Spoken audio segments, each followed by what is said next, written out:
달빛 아래 사연 한수 채널 구독자 여러분, 오늘도 시청해주셔서 감사합니다. 행복하고 즐거운 시간 되시길 바라며 오늘의 사연 시작하겠습니다. 윤도겸, 이등병이 처음으로 자대 배치를 받은 날 내무실안은 묘하게 긴장감이 돌았습니다.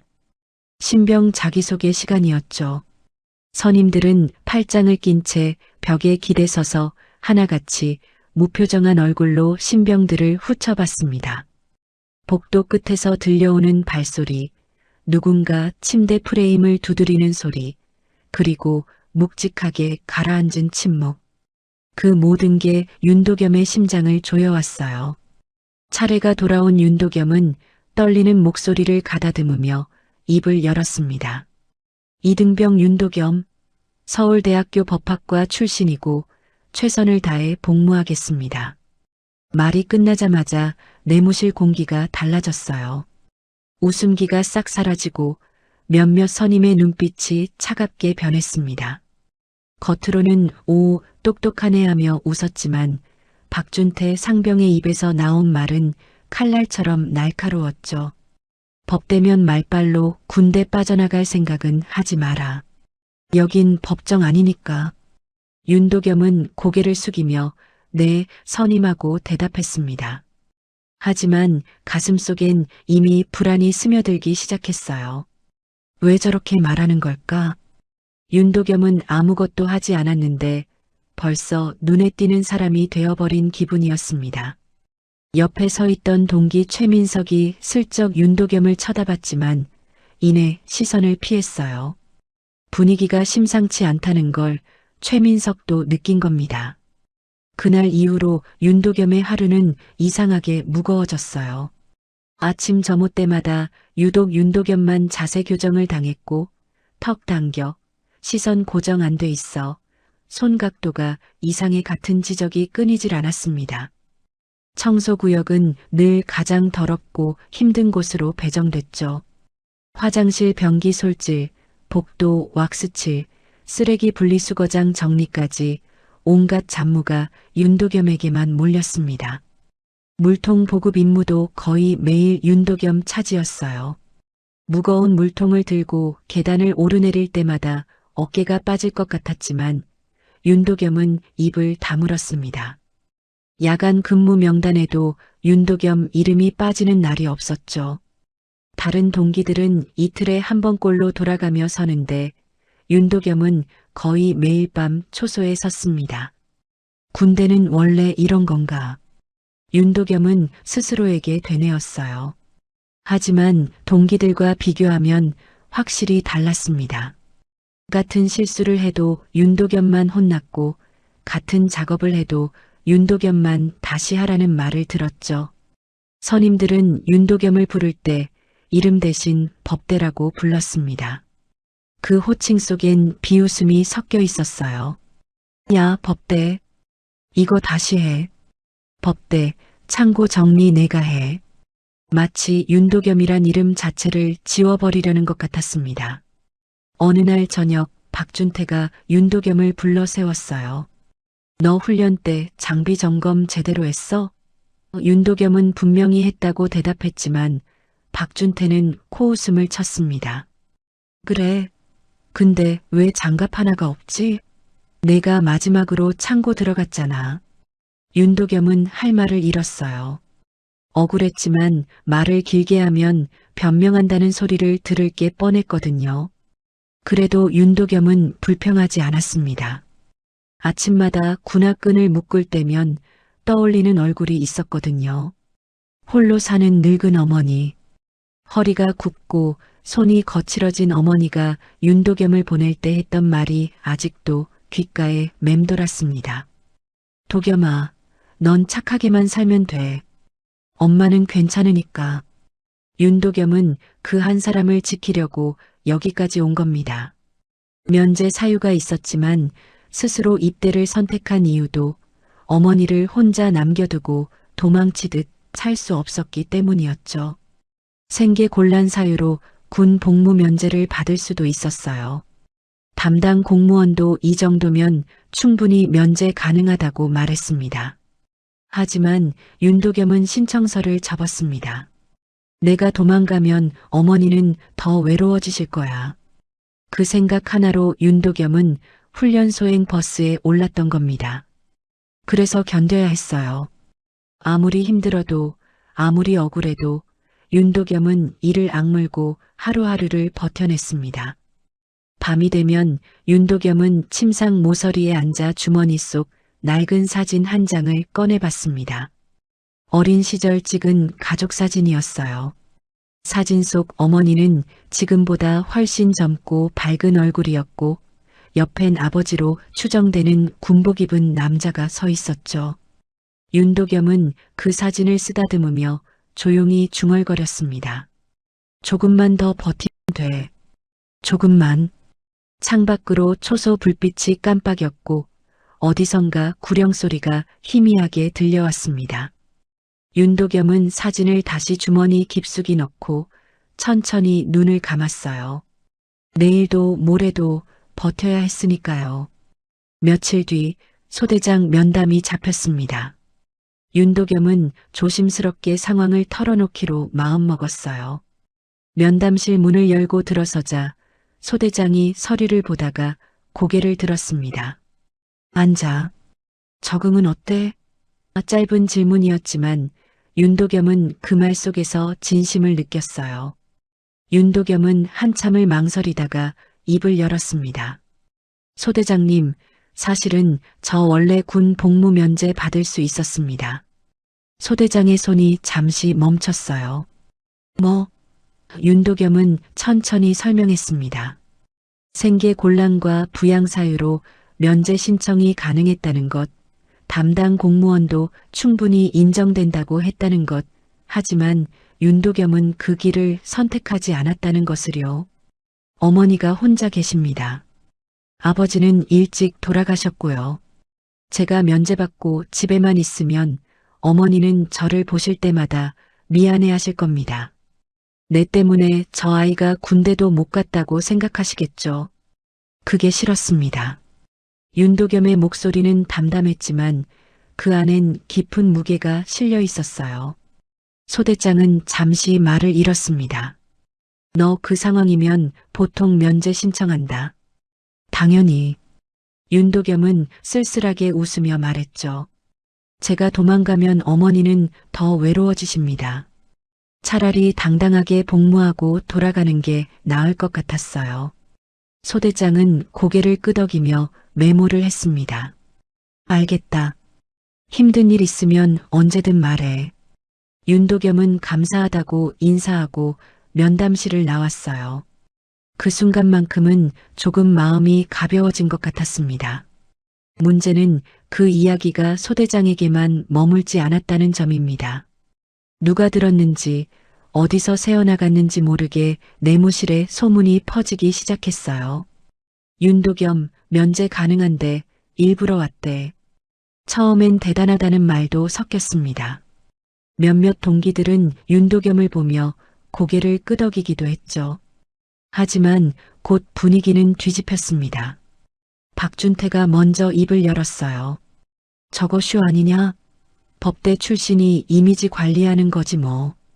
옆에 있던 선임 하나가 거들었습니다. 맞아. 간부들한테 잘 보이려고 감동팔이 하는 거야.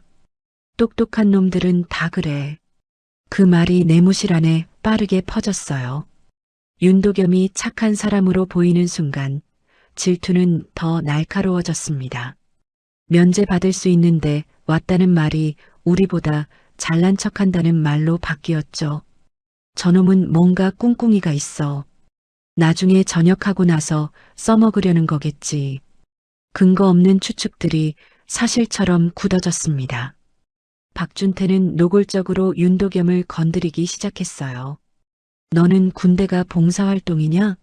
착한 일 하러 온 거야? 윤도겸이 아무 말도 안 하면 법대는 말도 못하냐? 하며 웃음거리를 만들었습니다.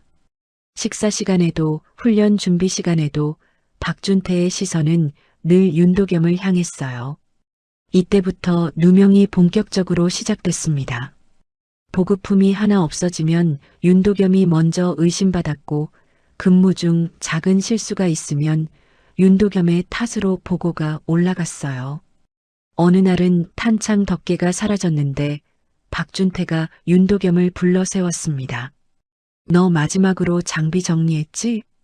윤도겸은 다른 사람들도 정리했다고 말했지만 박준태는 귀를 막았죠. 변명하지 마. 내가 마지막이면 내 책임이야.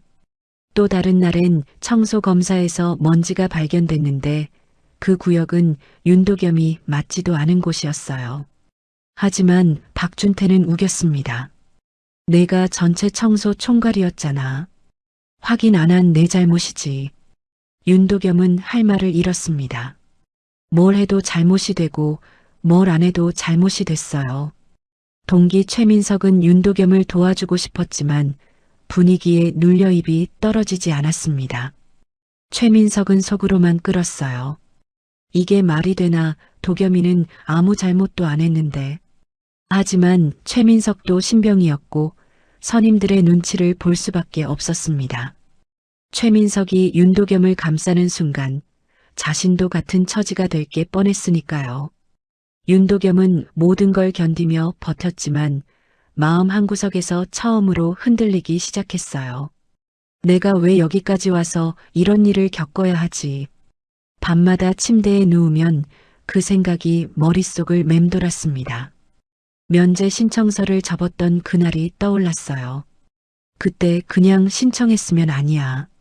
그랬으면 어머니가 더 힘들어 하셨을 거야. 어느 날 저녁 공지가 내려왔습니다. 다음 주 유격훈련 시작한다. 내무실이 술렁였어요. 유격훈련은 모두가 긴장하는 훈련이었습니다.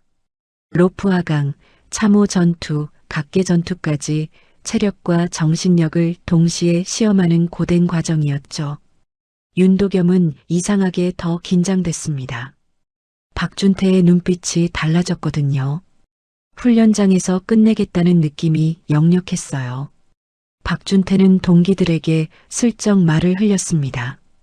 법대, 훈련장에서 제대로 보자. 거기선 말빨 안 통하니까. 윤도겸은 그 말을 듣고도 아무 말하지 않았습니다. 하지만 가슴속엔 불안이 점점 커져갔어요. 유격훈련 전날 밤 내무실은 긴장감으로 가득했습니다. 병사들은 저마다 장비를 점검하고 군화끈을 조이고 물통을 채웠어요. 누군가는 이번엔 작년보다 쉬울 거래하며 애써 분위기를 풀려 했지만 모두의 얼굴엔 긴장이 배어 있었습니다. 윤도겸도 조용히 장비를 정리했어요.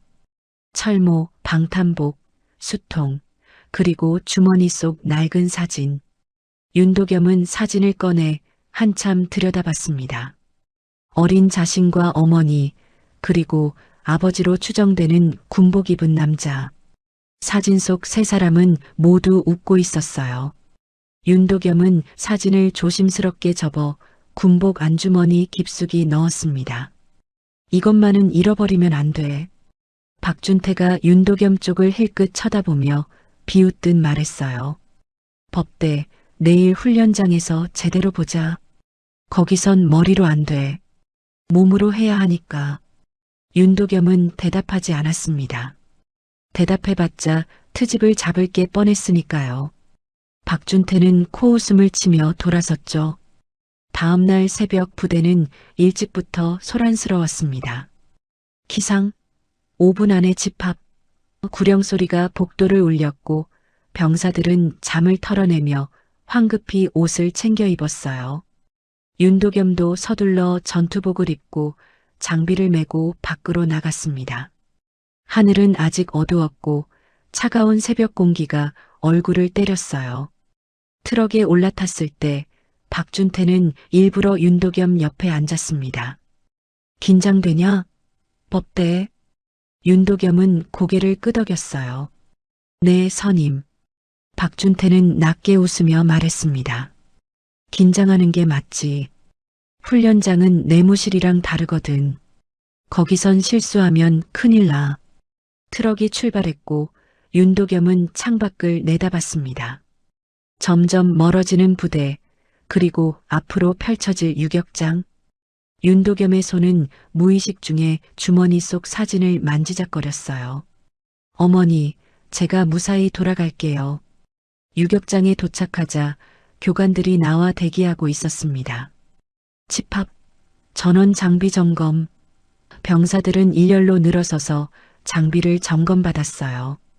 철모, 방탄복, 탄창, 수통까지 하나하나 확인이 이어졌습니다. 윤도겸도 긴장한 채 자세를 고정했죠. 첫 훈련은 참호 전투였습니다. 진흙투성이 참호를 기어가며 장애물을 넘고 포복으로 이동하고 사격 자세를 취하는 과정이었어요. 윤도겸은 최선을 다해 움직였지만 체력이 달리기 시작했습니다. 몇 주간 제대로 쉬지 못한 피로가 한꺼번에 몰려왔거든요. 윤도겸, 빨리 안 움직여. 교관의 고함이 터졌습니다. 윤도겸은 이를 악물고 속도를 냈어요. 하지만 박준태는 뒤에서 일부러 윤도겸을 밀쳤습니다. 미안. 실수했네. 윤도겸은 앞으로 고꾸라졌고 얼굴이 진흙에 처박혔어요. 입안에 흙이 들어왔고 숨이 턱 막혔습니다. 일어나, 빨리. 교관의 목소리가 다시 울렸습니다. 윤도겸은 비틀거리며 일어나 다시 움직였어요. 온몸이 진흙투성이었고 무릎과 팔꿈치가 쓰라렸습니다. 하지만 멈출 수 없었어요. 멈추는 순간 더 큰 문제가 생길 게 뻔했으니까요. 참호 전투가 끝나고 잠깐의 휴식 시간이 주어졌습니다. 병사들은 물을 마시고 땀을 닦고 잠깐 숨을 돌렸어요. 윤도겸도 구석에 앉아 수통을 열었습니다. 물을 마시는데 박준태가 다가왔어요. 법대, 괜찮아? 많이 힘들어 보이는데. 겉으로는 걱정하는 척이었지만 목소리엔 비웃음이 섞여 있었습니다. 윤도겸은 괜찮습니다 하고 짧게 대답했어요. 박준태는 어깨를 툭 치며 지나갔습니다. 다음 훈련은 로프 하강이야. 조심해. 다칠 수도 있으니까. 그 말에 윤도겸의 등골이 서늘해졌습니다. 로프 하강은 가장 위험한 훈련 중 하나였어요. 높은 곳에서 로프를 잡고 내려오는데 균형을 잃으면 그대로 추락할 수 있었습니다. 박준태의 말투에서 윤도겸은 불길한 예감을 느꼈어요. 휴식이 끝나고 로프 하강 훈련장으로 이동했습니다. 높이 10m가 넘는 철골 구조물이 서 있었고 그 위에서 로프가 내려와 있었어요. 교관이 시범을 보이며 설명했습니다. 로프를 꽉 잡고 발로 중심을 잡고 천천히 내려온다. 절대 급하게 움직이지 마라. 병사들은 한 명씩 순서대로 올라갔습니다. 누군가는 무사히 내려왔고 누군가는 중간에 흔들리며 겨우 착지했어요. 윤도겸의 차례가 다가왔습니다. 윤도겸은 철골을 타고 올라가며 심호흡을 했어요. 침착하게, 천천히. 정상에 올라서자 바람이 불었습니다. 아래를 내려다보니 아찔했어요. 윤도겸은 로프를 꽉 잡고 장비를 확인하고 천천히 내려가기 시작했습니다.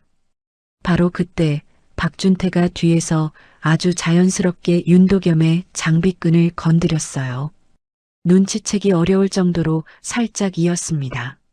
하지만 그 살짝이 균형을 무너뜨렸습니다. 윤도겸은 중심을 잃었고 로프에서 손이 미끄러졌어요. 짧은 비명과 함께 윤도겸의 몸이 공중으로 떨어졌습니다.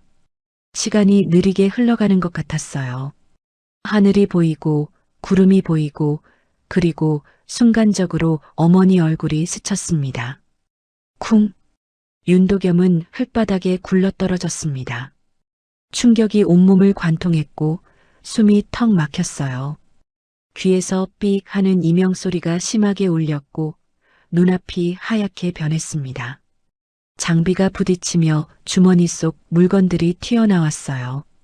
바로 그때 윤도겸 주머니 속에서 낡은 사진 한 장이 바닥에 떨어졌습니다.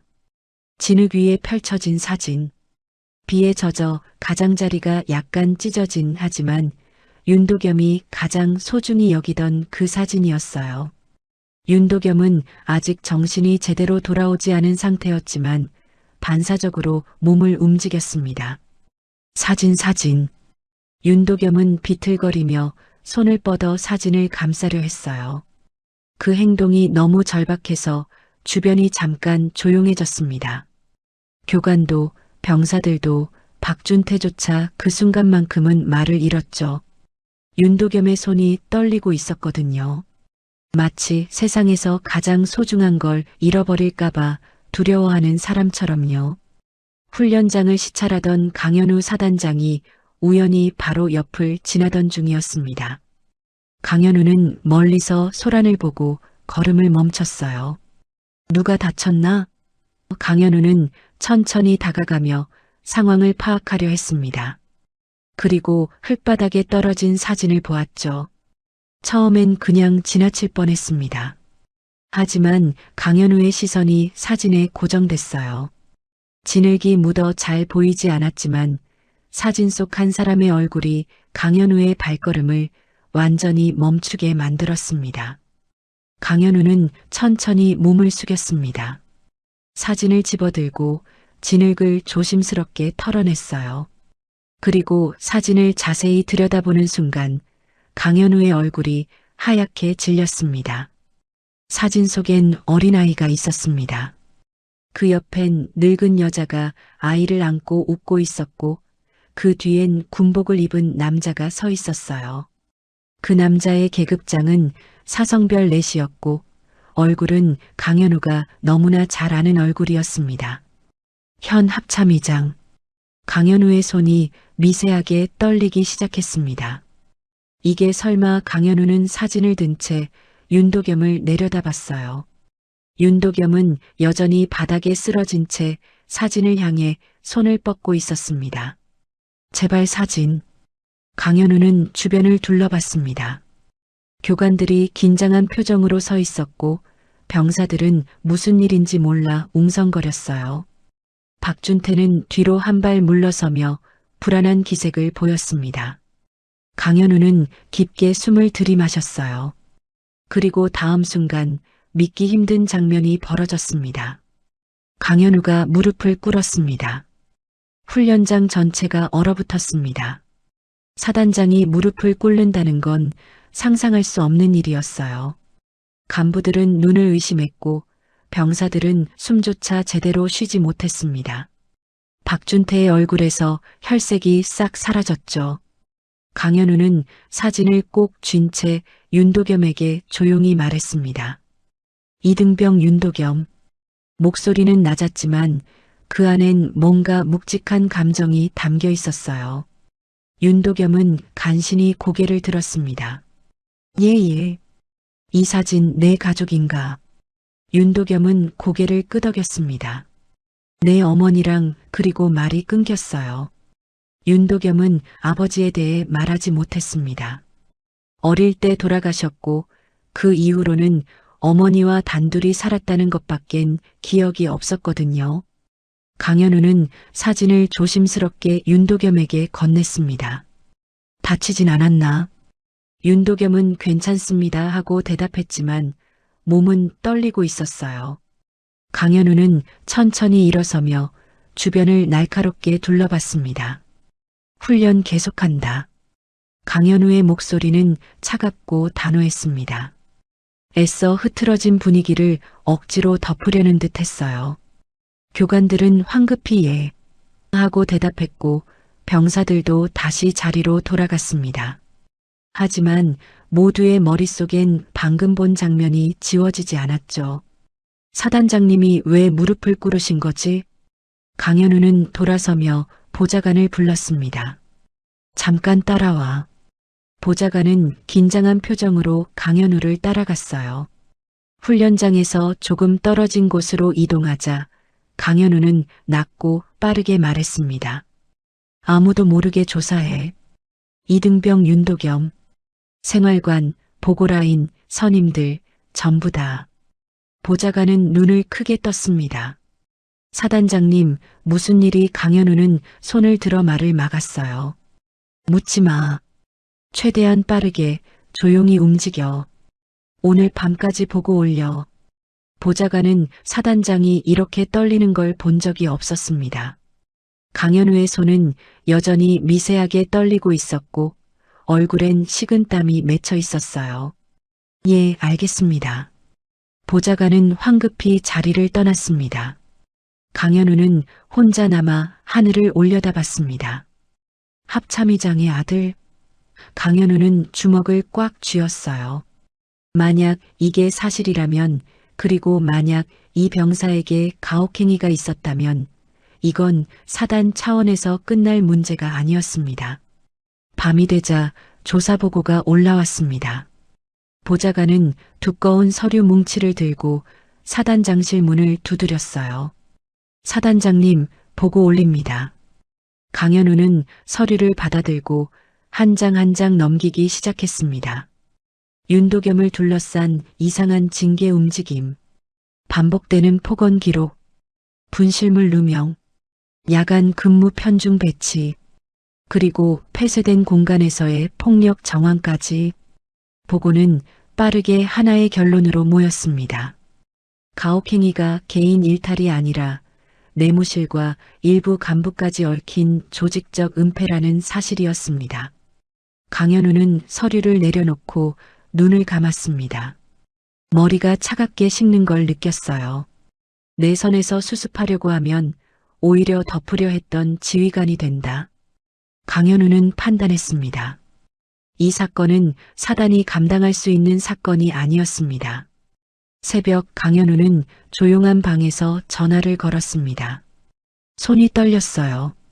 수화기를 드는 것만으로도 긴장이 온몸을 감쌌습니다.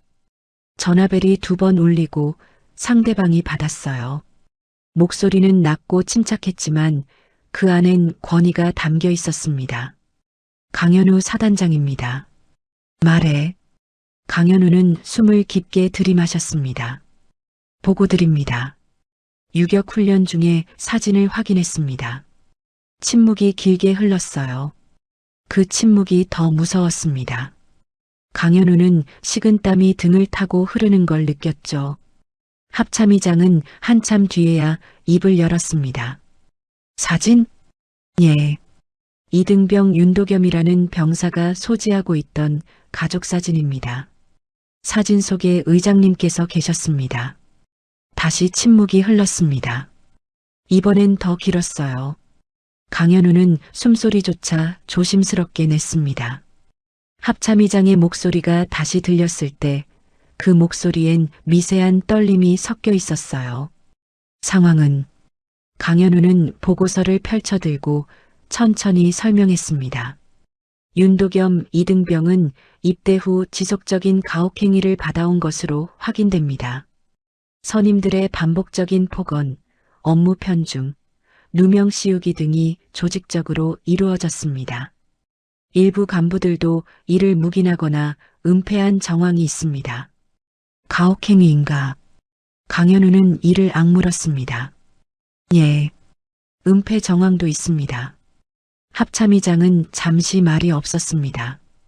그리고 조용히, 아주 조용히 물었어요. 윤도겸이 다쳤나?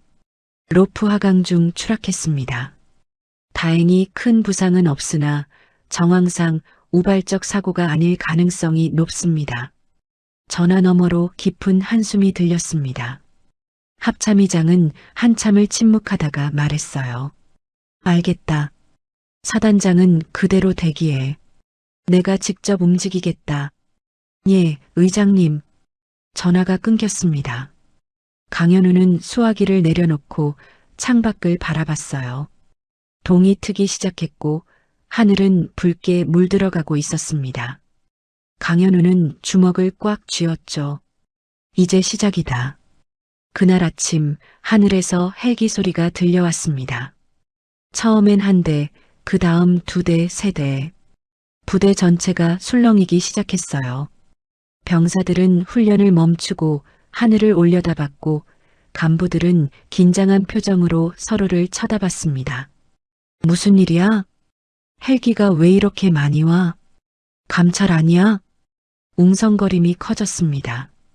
헬기들은 하나둘씩 훈련장 근처 헬기장에 착륙했어요. 그리고 문이 열리자 별들이 내렸습니다. 육군, 해군, 공군 감찰 라인의 현역 장군들이 동시에 집결한 겁니다. 별의 합이 13이었습니다. 서로 다른 계통의 감찰 인원과 군사경찰, 감찰관들이 하차하자 사단의 공기가 완전히 달라졌어요. 훈련장은 순식간에 긴장감으로 가득 찼고 간부들은 얼굴이 하얗게 질렸습니다. 이 정도 규모의 감찰은 보통 일이 아니었거든요. 윤도겸이 속한 내무실도 술렁였습니다. 박준태는 창문 밖을 내다보며 중얼거렸어요. 뭐야, 저게 다 뭐야. 박준태의 얼굴에서 혈색이 사라졌습니다. 옆에 있던 선임 하나가 떨리는 목소리로 말했죠. 감찰이다. 제대로 된 감찰이 들어온 거야. 박준태는 그제야 깨달았습니다. 설마 저 이등병 때문에? 하지만 주변 누구도 대답하지 않았어요. 모두가 불안에 떨고 있었으니까요. 감찰팀은 신속하게 움직였습니다. 내무실 출입을 통제하고 병사들을 개별적으로 면담하기 시작했어요. 보고서를 수거하고 통신 기록을 확인하고 출입 기록을 대조했습니다. 모든 게 체계적이고 빠르게 진행됐죠. 윤도겸도 면담실로 불려갔습니다. 윤도겸이 들어서자 감찰관 한 명이 의자를 가리키며 말했어요. 앉아. 긴장 풀고. 윤도겸은 조심스럽게 앉았습니다.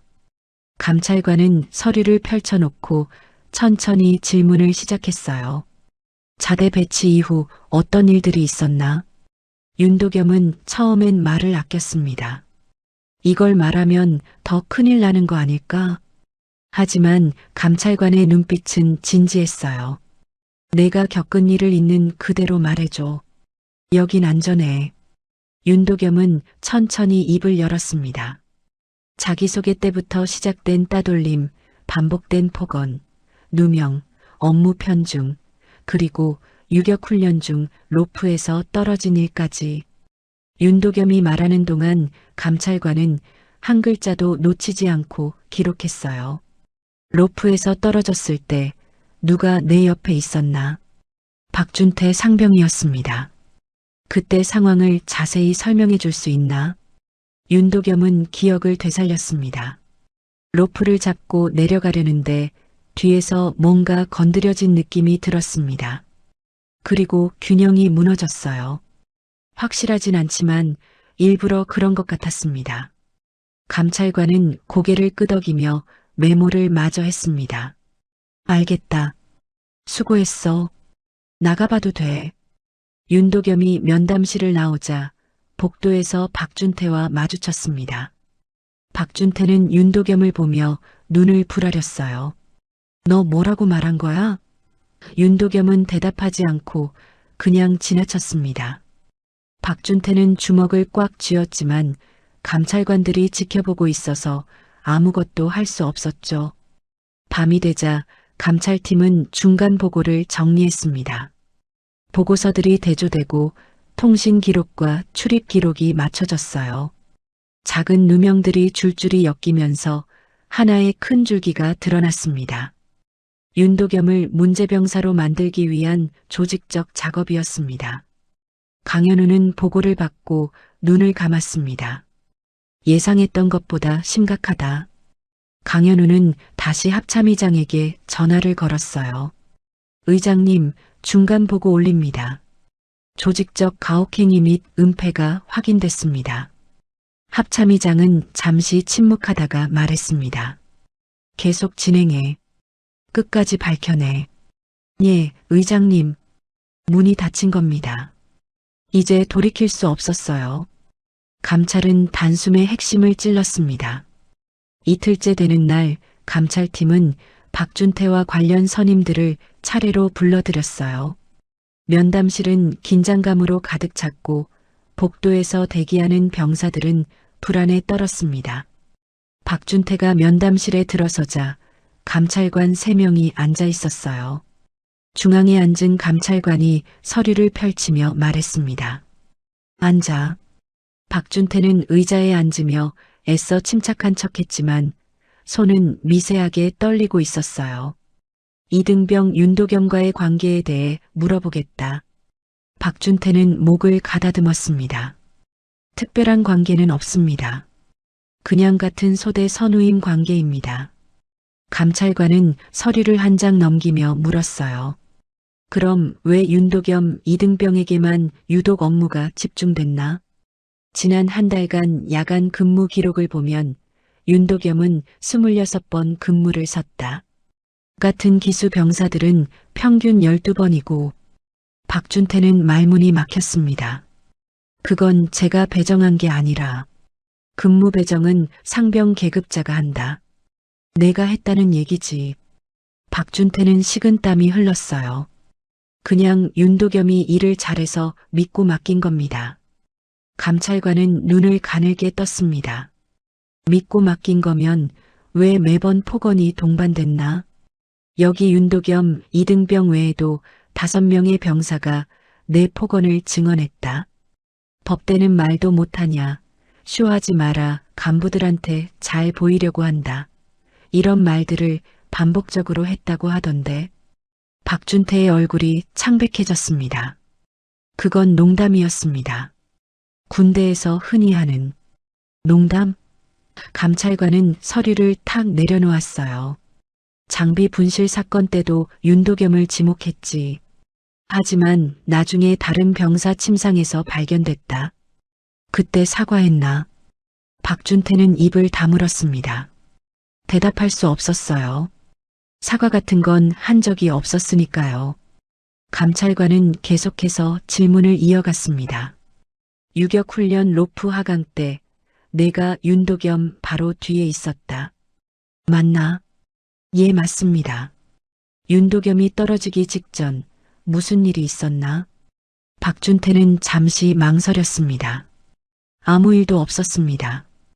윤도겸이 실수한 겁니다. 감찰관은 다른 서류를 꺼내 펼쳤어요. 목격자가 있다. 내가 윤도겸의 장비끈을 건드리는 걸 봤다는 병사가 둘이다. 그래도 아무 일 없었다고 할 건가?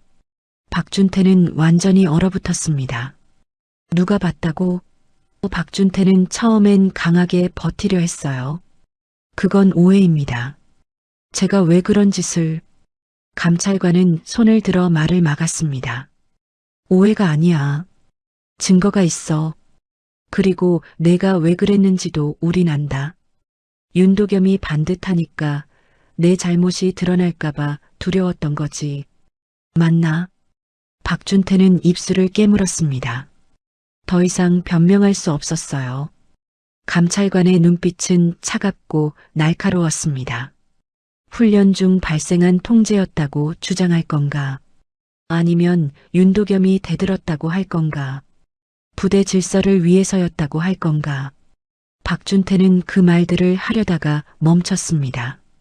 감찰관이 이미 다 알고 있다는 걸 깨달았거든요. 감찰관은 마지막 질문을 던졌습니다. 왜 하필 윤도겸이었나? 그 질문 하나에 박준태가 완전히 말문이 막혔습니다. 왜였을까요? 윤도겸이 잘못해서? 아니었어요. 윤도겸이 규정을 지켰고 보고를 정확히 했고 간부들에게 신뢰를 받았기 때문이었죠. 그게 박준태에겐 위협이었던 겁니다. 대답 안 할 건가? 박준태는 고개를 떨구었습니다. 죄송합니다. 윤도겸은 그 순간을 복도에서 듣고 있었습니다. 면담실 문틈으로 새어나오는 목소리들. 윤도겸은 그제야 깨달았어요. 이유는 자신이 잘못해서가 아니라 자신이 반듯해서였다는 걸. 윤도겸의 가슴이 먹먹해졌습니다. 감찰은 선임들뿐만 아니라 간부들에게도 이어졌습니다. 소대장, 중대장까지 줄줄이 면담실로 불려갔어요. 윤도겸 이등병의 반복적인 야간 근무를 알고 있었나? 장비 분실 누명 사건을 보고받았나? 왜 조치하지 않았나? 간부들도 할 말을 잃었습니다. 어떤 간부는 몰랐다고 했고 어떤 간부는 병사들 간 문제라고 생각했다고 했어요. 하지만 감찰관은 냉정하게 반박했습니다. 지휘관은 모르면 안 되는 거다. 모르는 것도 책임이야. 강현우 사단장은 그 모든 과정을 지켜봤습니다. 보고서가 쌓여가고 증언이 모이고 진실이 드러나는 과정을요. 강현우는 집무실에 혼자 앉아 창밖을 바라봤어요. 내가 지켜야 할 병사를 지키지 못했다. 감찰 마지막 날 강현우는 윤도겸을 불렀습니다. 윤도겸이 집무실에 들어서자 강현우는 일어서서 윤도겸을 마주봤어요. 윤도겸은 긴장한 표정으로 경례를 했습니다. 이등병 윤도겸 들어왔습니다. 강현우는 경례를 받고 나서 한참을 말이 없었습니다. 그리고 천천히 입을 열었어요. 윤도겸. 목소리는 낮았지만 그 안엔 무거운 감정이 담겨 있었습니다. 사단장으로서가 아니라 한 사람으로서 말하겠다. 윤도겸은 눈을 들어 강현우를 바라봤습니다.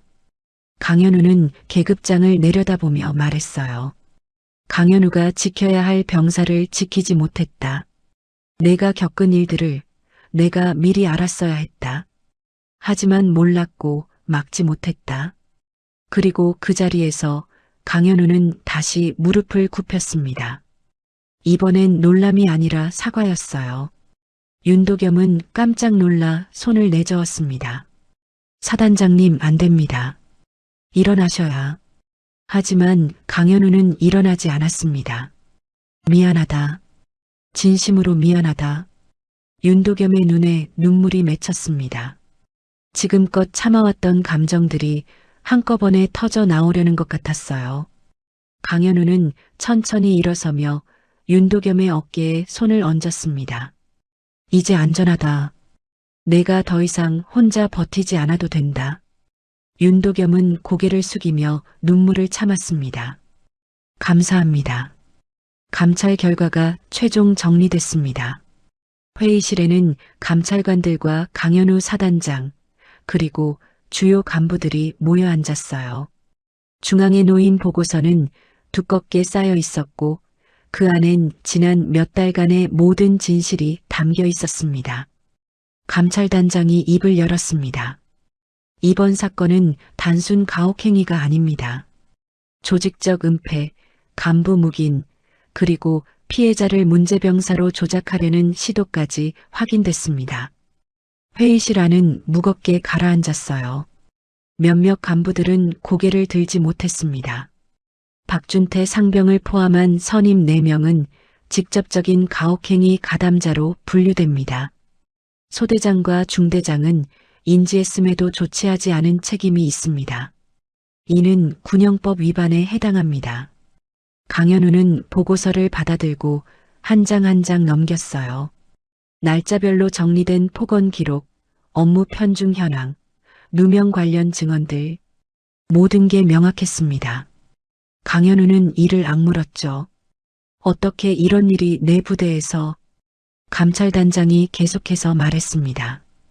특히 주목할 점은 피해자인 윤도겸 이등병이 군 복무 면제 대상이었음에도 스스로 입대를 선택했다는 사실입니다. 생계 곤란 사유로 충분히 면제받을 수 있었으나 홀로 계신 어머니를 위해 당당히 복무하기로 결정했습니다. 회의실 안에서 한숨 소리가 들렸습니다. 한 간부가 고개를 저으며 중얼거렸어요. 그런 병사를, 감찰단장은 말을 이었습니다.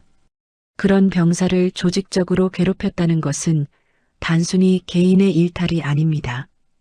부대 전체의 문제입니다. 이는 반드시 바로잡아야 합니다. 회의가 끝나고 처벌 절차가 시작됐습니다. 박준태와 관련 선임들은 영창 처분과 함께 군사재판에 회부됐어요. 소대장은 보직 해임, 중대장은 징계 처분을 받았습니다. 모든 게 신속하고 명확하게 진행됐죠. 내무실에서 박준태의 짐이 정리됐습니다. 박준태는 헌병들에게 인계되며 마지막으로 윤도겸을 쳐다봤어요. 윤도겸은 조용히 서 있었고 박준태와 눈이 마주쳤습니다. 박준태는 뭔가 말하려다가 입을 다물었어요. 할 말이 없었습니다. 윤도겸도 아무 말하지 않았습니다. 복수하고 싶은 마음은 없었어요. 그저 이 모든 게 끝나기를 바랐을 뿐이었죠. 박준태가 헌병차에 오르자 내무실은 조용해졌습니다. 동기 최민석이 윤도겸에게 다가왔습니다. 최민석의 눈은 붉게 충혈되어 있었어요. 도겸아, 최민석은 말을 잇지 못하고 고개를 숙였습니다. 그리고 눈물을 터뜨렸죠. 죄송해. 정말 죄송해. 옆에 있으면서도 못 막았어. 내가 힘들어하는 거 알면서도 난 겁이 나서. 최민석은 목이 메어 말을 이어가지 못했습니다. 윤도겸은 최민석의 어깨에 손을 얹었어요. 괜찮아. 내 잘못 아니야. 하지만 최민석은 계속 울었습니다. 아니야, 난 비겁했어. 내가 혼자 버티는 걸 보면서도 난 아무것도 안 했어. 윤도겸은 최민석을 꼭 안아줬습니다. 정말 괜찮아. 넌 나쁜 사람 아니야. 최민석은 윤도겸의 어깨에 얼굴을 묻고 한참을 울었어요. 내무실에 있던 다른 병사들도 고개를 돌렸습니다. 모두가 미안함과 죄책감을 느끼고 있었죠. 며칠 뒤 윤도겸은 면담실로 불려갔습니다. 이번엔 감찰관이 아니라 다른 사람이 기다리고 있었어요. 윤도겸이 문을 열고 들어서자 군복을 단정히 입은 합참의장이 서 있었습니다. 윤도겸은 순간 얼어붙었습니다. 합참의장님이? 윤도겸은 황급히 경례를 했어요. 이등병 윤도겸 들어왔습니다. 합참의장은 경례를 받고 나서 윤도겸을 조용히 바라봤습니다. 하지만 윤도겸의 시선은 합참의장보다도 그 뒤에 서 있는 사람에게 꽂혔습니다. 늙은 어머니였어요. 손이 떨리는데도 윤도겸을 보자마자 억지로 웃으려 했습니다. 주름진 얼굴, 굽은 허리, 거친 손. 윤도겸이 가장 보고 싶었던 사람이었죠. 윤도겸은 목이 막혔습니다. 어머니 목소리가 떨렸어요. 어머니는 한 발 다가오려다 멈췄습니다. 윤도겸이 버텨온 시간들이 떠올라서 괜히 무너뜨릴까봐 망설이는 모습이었어요.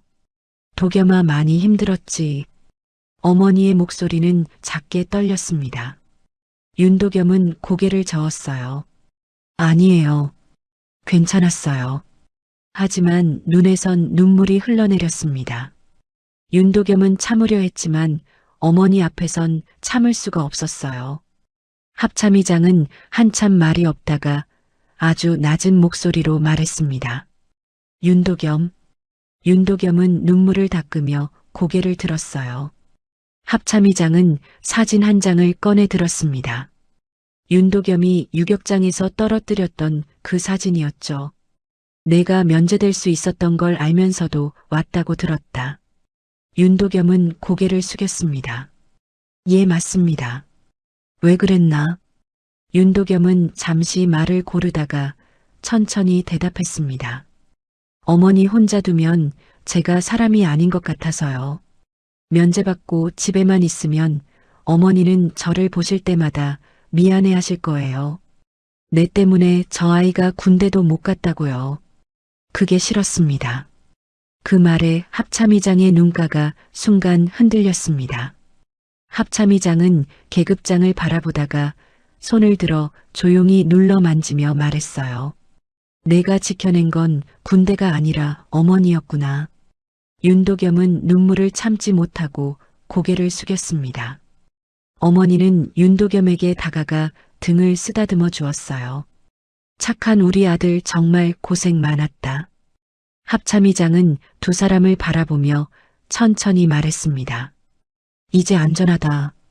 내가 겪은 일들은 다시는 일어나지 않을 것이다. 내가 책임지겠다. 감찰이 마무리되고 며칠이 지났습니다. 부대는 조용히 일상으로 돌아가려 했지만 공기는 이전과 달랐어요. 병사들은 서로를 대하는 태도가 조심스러워졌고 간부들은 병사 한 명 한 명을 더 세심히 살폈습니다.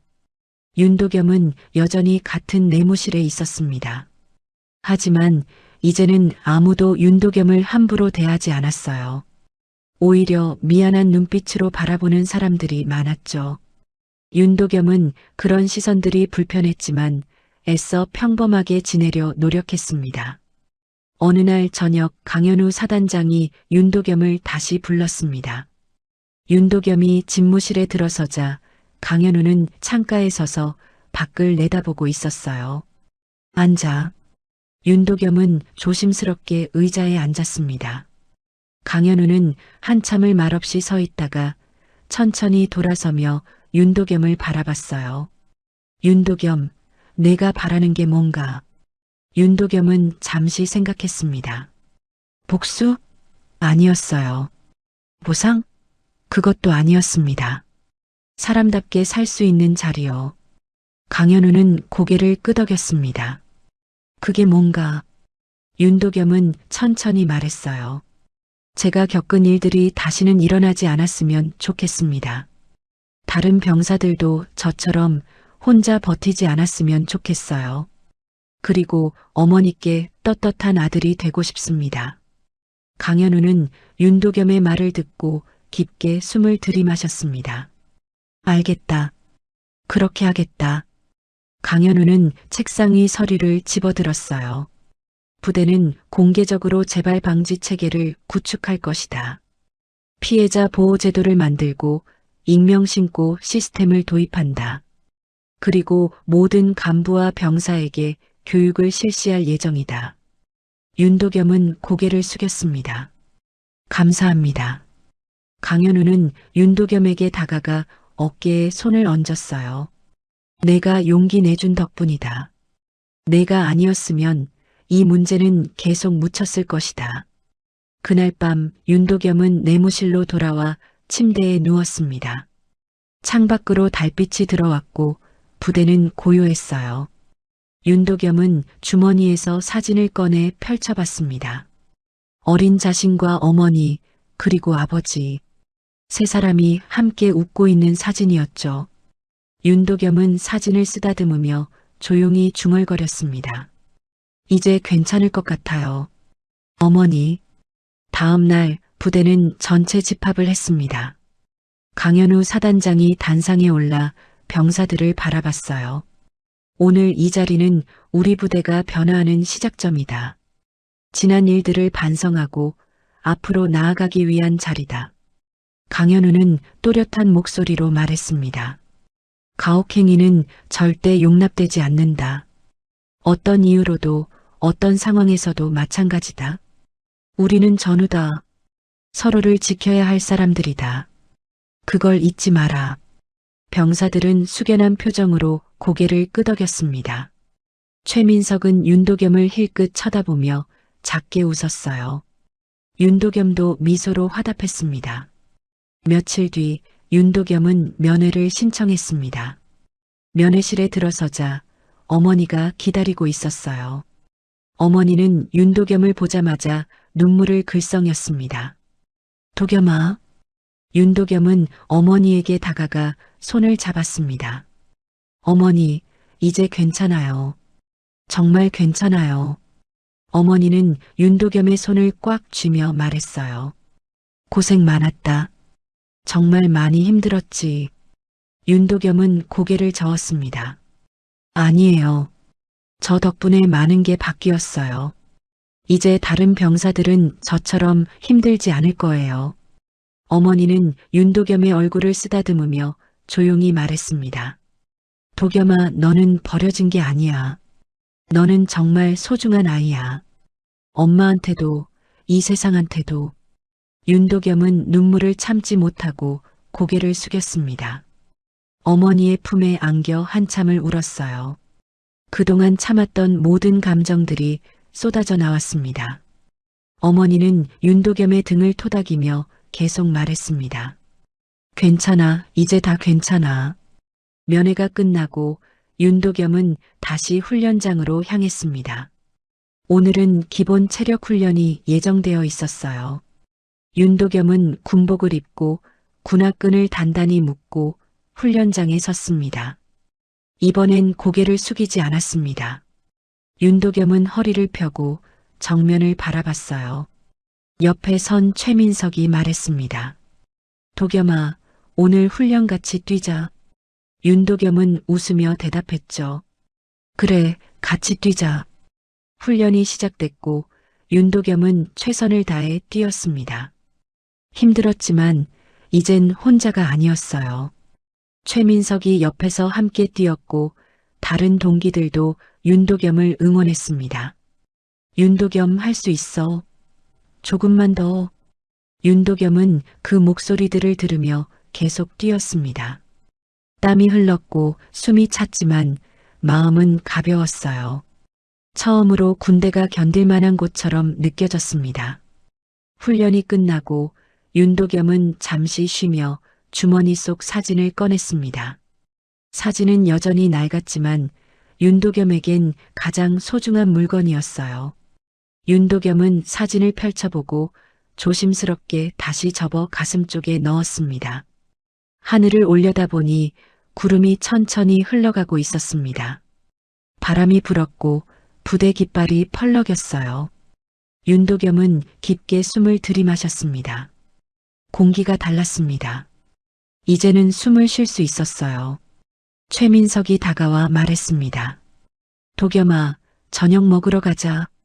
윤도겸은 고개를 끄덕이며 일어섰어요. 그래, 가자.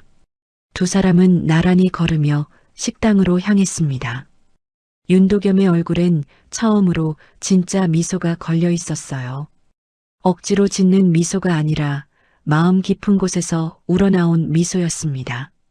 저녁 식사를 마치고 내무실로 돌아왔을 때 윤도겸은 침대에 누워 천장을 바라봤어요. 오늘 하루도 무사히 지나갔습니다. 내일도 모레도 윤도겸은 이곳에서 버틸 겁니다. 하지만 이제는 혼자가 아니었죠. 윤도겸은 눈을 감으며 조용히 중얼거렸습니다. 어머니, 저 잘 버티고 있어요. 당당하게 복무하고 돌아갈게요. 창밖으로 별이 빛났고 부대는 조용히 잠들어갔습니다. 윤도겸도 천천히 잠에 빠져들었어요. 처음으로 진짜로 숨을 쉬는 얼굴이었습니다.